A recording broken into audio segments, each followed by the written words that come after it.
আজ সারাদিন বৃষ্টি পড়ল। এই বৃষ্টির দিনে সারাদিন যা কাজ করলাম। হ্যালো এভরিওয়ান, আসসালামু আলাইকুম। আশা করছি আপনারা সবাই ভালো আছেন। আলহামদুলিল্লাহ, আমরা অনেক ভালো আছি। সকাল সকালেই কিছু সবজি কেনাকাটা করে নিল। এখানে পুঁই শাক, ডাঁটা শাক, ডাঁটা সব 2 রকমের শাক কিনলাম। তারপর এগুলো ভালোভাবে পরিষ্কার করে বেছে কাটাকুটা করে এক সাইড করে রেখে দিলাম। তারপর হঠাৎ করে দেখি আকাশটা মেঘলা করেছে। হঠাৎ কি সুন্দর বাতাস বহিতেছে।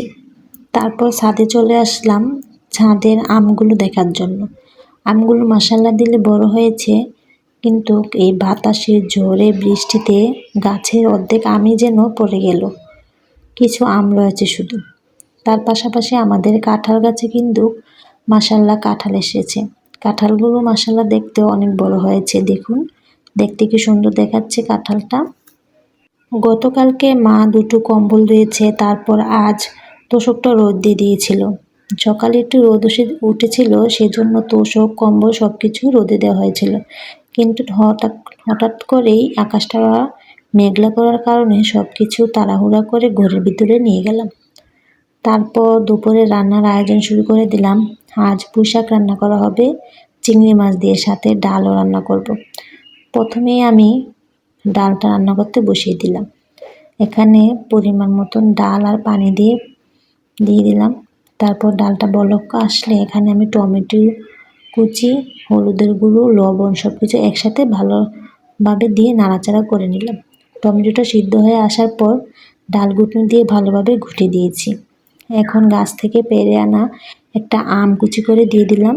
তারপর আমি ডালটা বাগার দিয়ে শেষে কিছু ধনিয়াপাতা দিয়ে ডালটা নামিয়ে নিলাম। তার পাশাপাশি পুঁই শাকটা রান্না করতে বসিয়ে দিলাম। প্রথমে পরিমাণ মতন তেল দিলাম, তারপর পেঁয়াজটা দিয়ে কিছুক্ষণ ভেজে নিলাম। এখন চিংড়ি মাছগুলো দিয়ে কিছুক্ষণ ভেজে নেব। তারপর এখন মশলাটা কষানোর জন্য পরিমাণ মতন পানি দিলাম।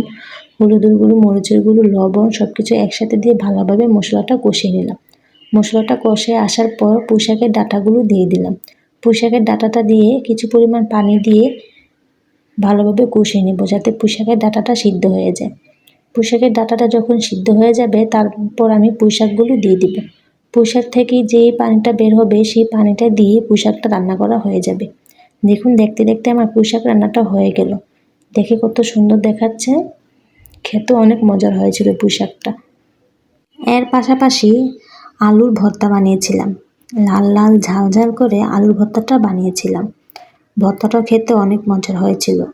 তারপর আমি ভাতটাও বসিয়ে দিয়েছি। এই ছিল আজ আমাদের দুপুরের রান্নার আয়োজন।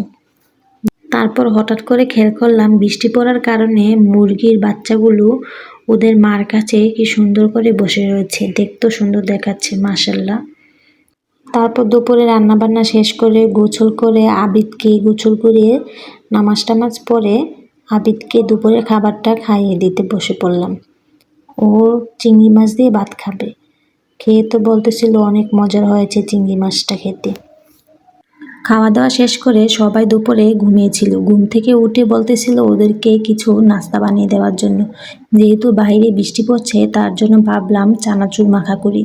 তারপর আমি এখানে পেঁয়াজ, টমেটো, গাজর, শসা, কাঁচামরিচ, ধনিয়াপাতা সব কিছু কুচি কুচি করে কেটে নিয়েছি।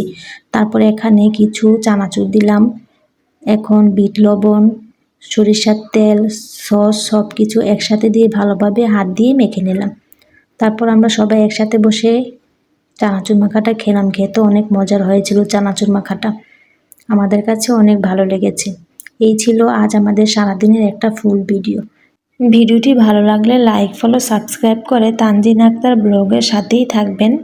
Thank you.